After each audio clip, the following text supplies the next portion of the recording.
Hey, Crossroads family, I hope you're doing well. I just wanted to give you some information about what December looks like. It's hard to believe that we're already into December, but we are.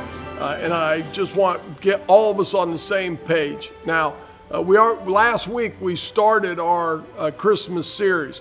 We will continue it on the 13th and the 20th. And so the 13th and 20th will look like this. In the Doylestown and Wadsworth, we will have both in-person and online. Now, in Wadsworth, they have in-person only at 11 o'clock, so don't miss that. But they will broadcast live at the 9:30 service. Orville will stay online. So that's the 13th and the 20th. And the 20th, just so you know, those of you that are in person, we are going to have communion at the end of that service. And so we invite you to come to that and take communion. That's always a special time for us. Now, people have asked a lot of questions about, what does Christmas Eve look like this year? Well, because of the kind of year we've been having, our Christmas Eve service will be online only. Online only. It's only 1 year, but this year we will go online.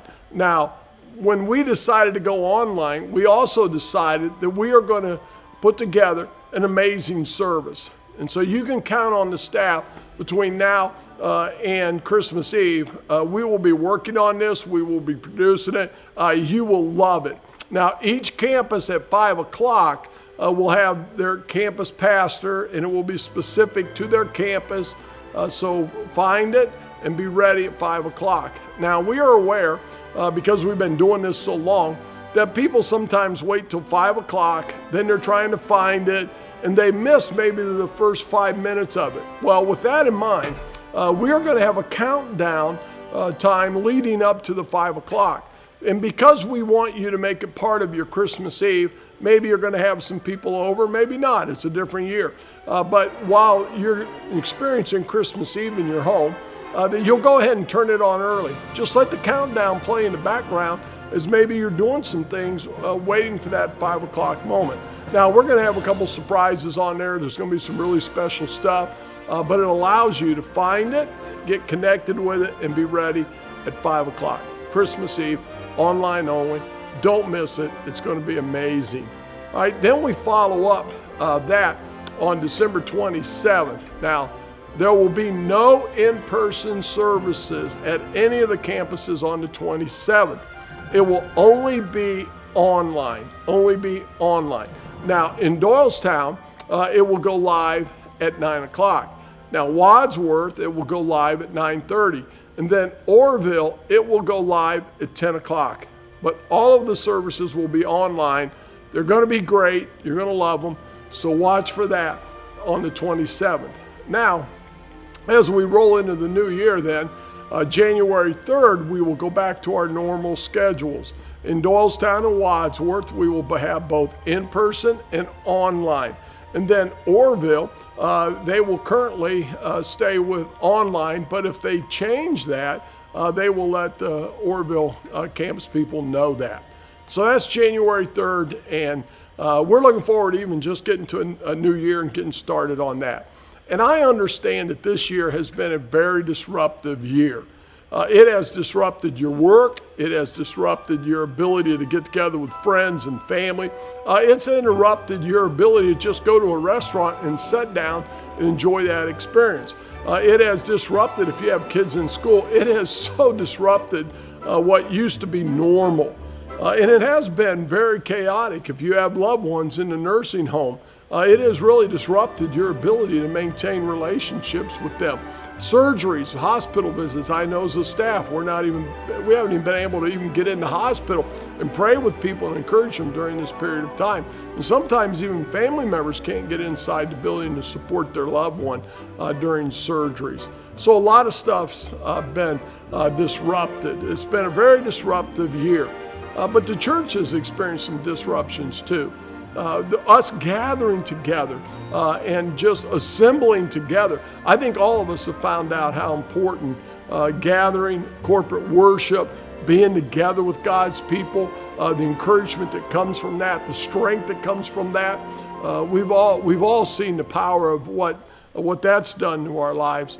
And also the ministry, a lot of the ministries, VBS being one of them, that we were not able to do this year because of the disruption. But also our giving has been disrupted. It was really disrupted in the early months of this. We were all spun around. We all thought it was going to end sooner than it did. We all had different perceptions of how this was going to turn out. And during that period of time, as a church, we lost some traction in our giving. And then partway through the year, I want to compliment you. We started getting traction again. And the disruption, we started to deal with it in better ways. Some of you started to mail your offerings in. Some of you learned how to do it online for the first time. Some of you actually drove by and dropped it off to us.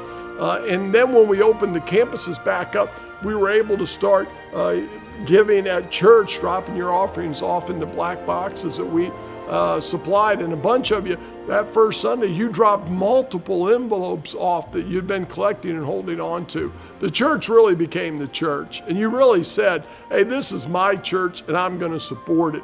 And so the last half of this thing, we've really caught up and we've really seen a turnaround to it.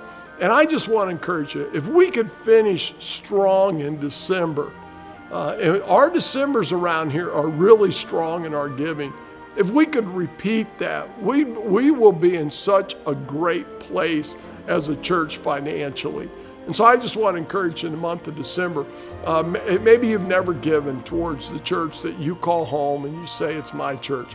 I want to encourage you, this would be a great time for you to go online, to mail something in, or if you're in person, to drop something off in the box, but that you would start giving. And those of you that weekly, monthly, you support the ministry of Crossroads, I want to ask you, I want to tell you that I'll be doing this, that Melinda, we will be doing this together, that we're going to give more. We're going to give above what we normally give because we know this has been a disruptive time, and we want the church that we love to finish strong. So, and I don't stand up here. None of our campus pastors stand up Sunday after Sunday begging and asking for money.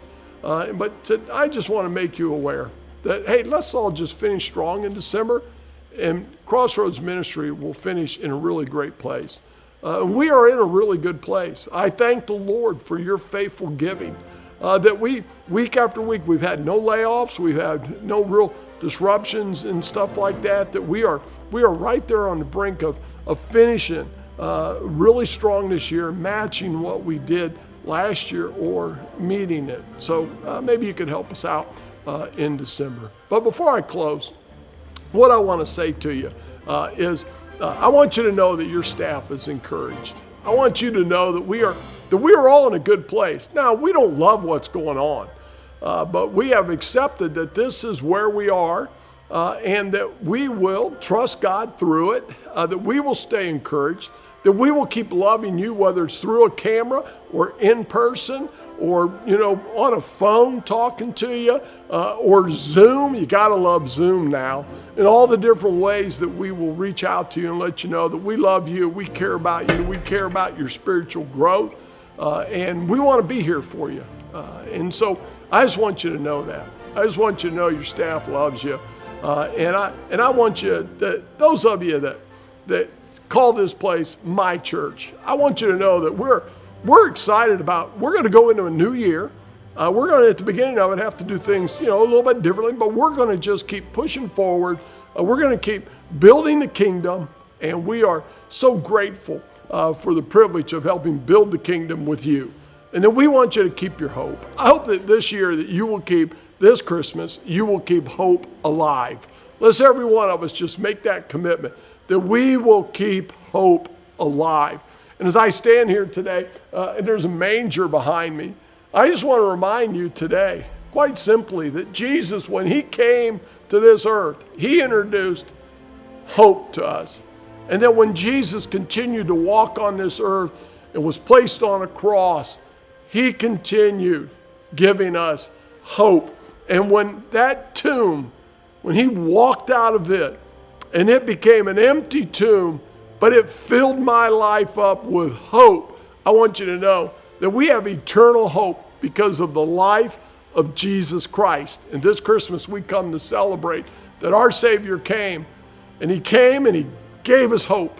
And so this Christmas, man, hang on to hope that God's still working, and he is working in the chaos and the brokenness and the craziness of this world. And may you allow him to do his work of hope in your life. God bless you. From all of your staff at Crossroads, we love you. God bless you.